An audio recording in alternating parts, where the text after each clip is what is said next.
In this video, I'll show you how to change font size on Windows 11.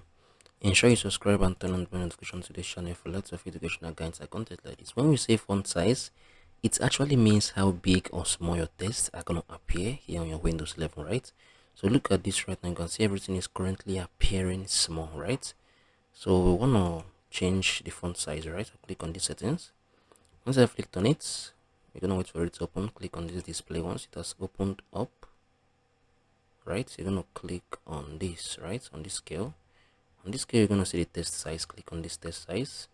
Right now, this is the side of, this is how things will appear. So it's currently in 100%. I'm going to just change it to 195.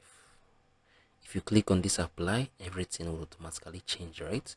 So I don't think I would love to click that, right? So move this. Once you click on this apply now, everything will automatically change and be the size of this, right? So this is basically how you can change font size on your Windows 11. If you found this video helpful, share your thoughts below in the comment section. Thank you guys for watching through. I'll see you all in the very next one.